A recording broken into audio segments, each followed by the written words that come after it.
Salut à tous les démerdards et bienvenue sur la chaîne Système D. Aujourd'hui, on va réparer l'aspirateur injecteur extracteur de chez Lidl, le Parkside, sur lequel je vous ai fait des éloges il y a de ça quelques semaines. Quelle ne fut pas ma surprise ce matin en voulant m'en servir, de retrouver le tuyau complètement percé de partout. Je vous mets des images à l'écran. Vous allez voir, franchement, j'étais un petit peu dégoûté. Donc, heureusement pour moi, j'ai de la durite d'essence que j'ai utilisée pour le scooter de mon fils.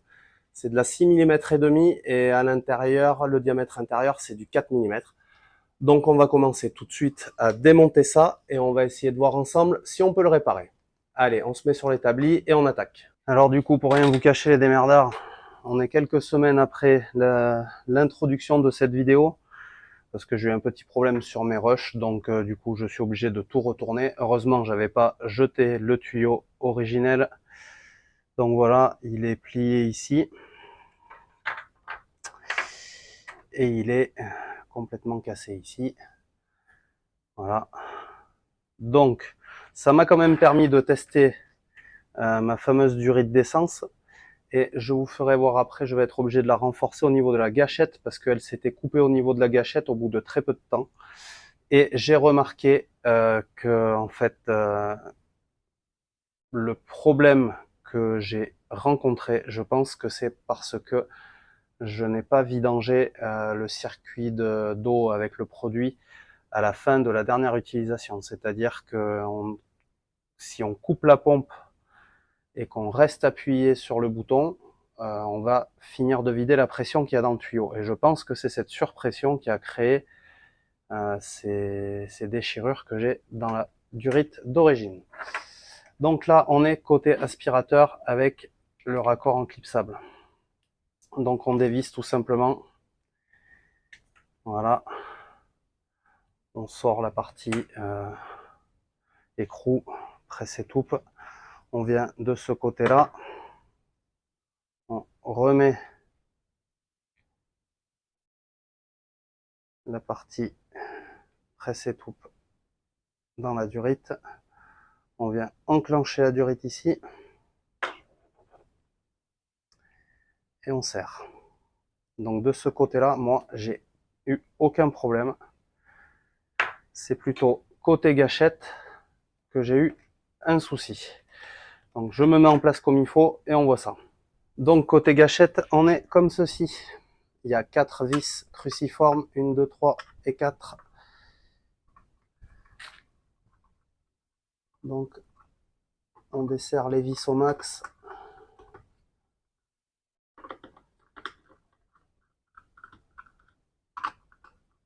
Alors moi ça va pas être trop dur à ouvrir parce que je viens de juste de le refermer pour pouvoir remettre la durite pour pouvoir vous faire voir tout ça correctement.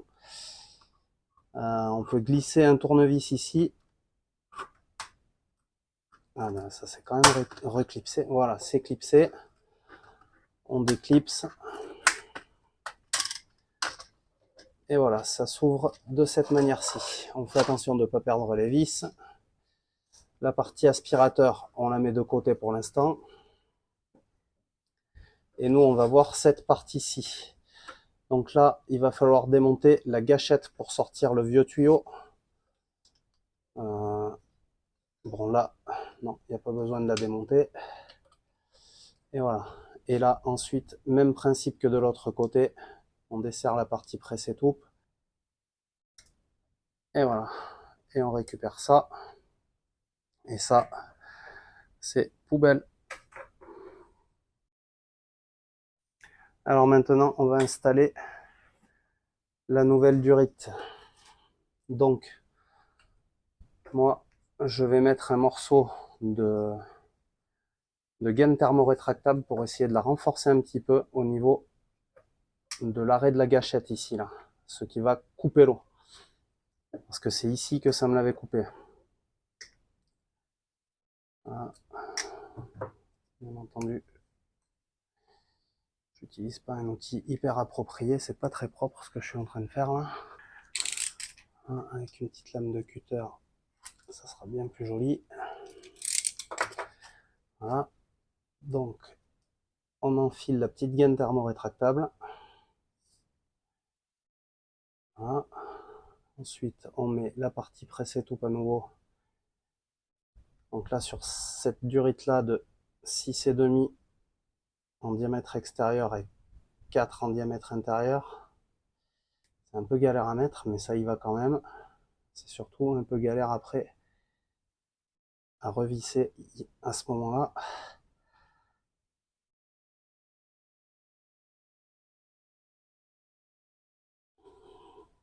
Mais ici, j'avais pas de fuite.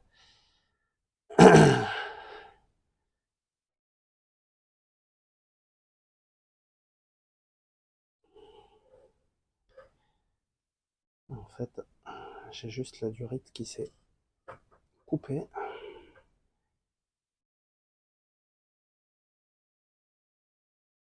Je suis pas sûr que ça ait pris en fait. Non, ça n'a pas pris. Bon, bah, ça a très bien fonctionné lors du premier tournage. Et là, on va voir que ça va plus vouloir fonctionner correctement. Alors on va réessayer. Peut-être essayer de la mettre un peu moins profondément là.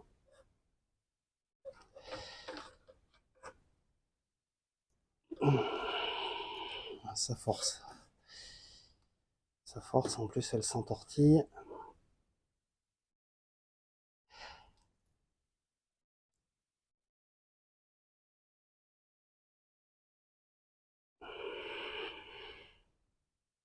Ça y est, là ça a pris.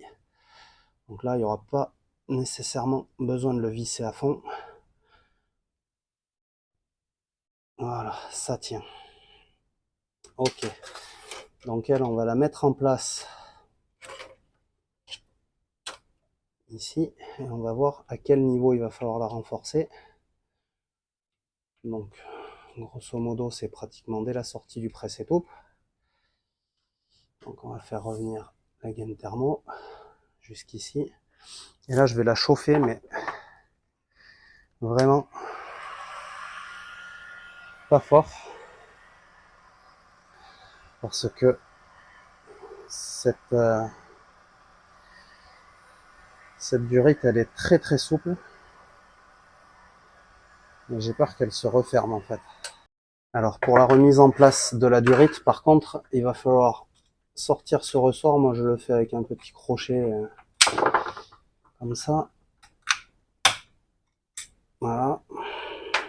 Et il va falloir démonter la gâchette. Ça sera beaucoup plus simple pour passer la durite dans son emplacement. Voilà. Donc, on va mettre la durite à sa place. Comme ceci. Voilà. Et donc la gâchette. Alors,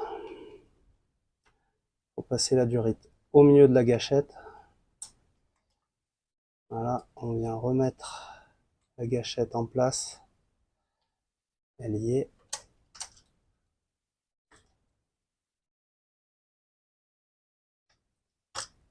Ah, elle y était. Voilà, là elle y est.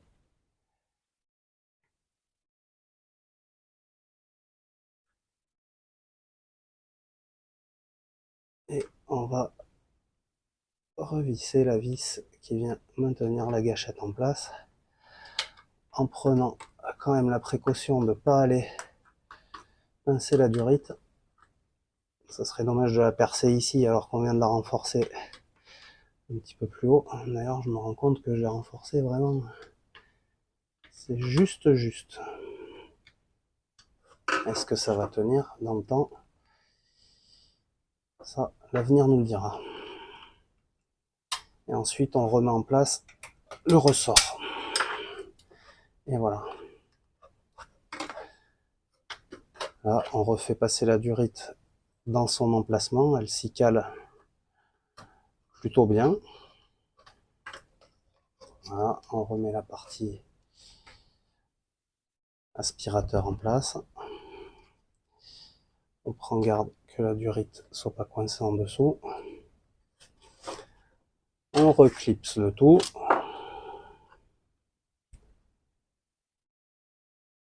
Voilà.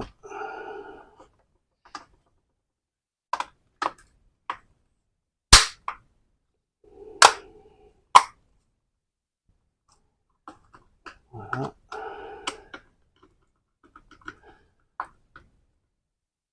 Alors cette gâchette, c'est pas terrible le système, hein. Je sais qu'il y en a qui ont eu des problèmes dès l'achat de l'injecteur extracteur avec la gâchette. Moi, le premier que j'ai acheté, d'ailleurs, je l'ai ramené parce que j'avais pas de produit qui sortait et je pense que c'était bouché au niveau de la gâchette.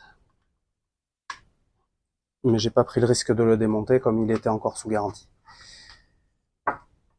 Voilà. Et donc il restera plus qu'à remettre notre embout de nettoyage et rebrancher tout ça sur l'injecteur extracteur. Je vais faire un test et je vous dis ce qu'il en est. Donc voilà, on peut voir que ça fonctionne très bien. Par contre, ce que je disais, je ne sais pas si vous la verrez augmenter en volume la durite, en tout cas diminuer certainement. Voilà. Donc au moment de le couper là, pareil, je coupe la pompe. Voilà la durite. Et là, je fais sortir la pression. Juste en appuyant sur la gâchette. Voilà. Et comme ça, le tuyau il est vidangé. Donc vous-même avec vos tuyaux d'origine, je pense qu'il doit falloir quand même le vidanger. Donc je vous tiendrai au courant si la partie que j'ai renforcée tient ou pas, hein. Voilà les démerdards, ça y est, on a réparé l'injecteur extracteur Parkside de chez Lidl. N'oubliez pas de me dire en commentaire si vous avez déjà eu le cas et avec quoi vous avez réparé éventuellement pour les autres utilisateurs qui rencontreraient ce problème. Moi, c'est tout simplement de la durite de carburateur que j'ai utilisée pour le scooter de mon fils. Donc elle tient l'essence, je vois pas pourquoi elle se repercerait.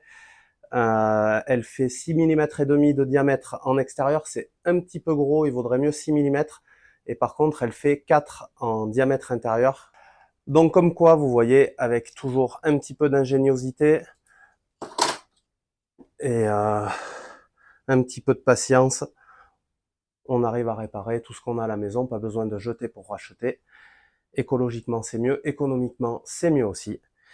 Donc voilà, mettez des pouces bleus, abonnez-vous à ma chaîne et à la prochaine sur la chaîne Système D. Salut les démerdards!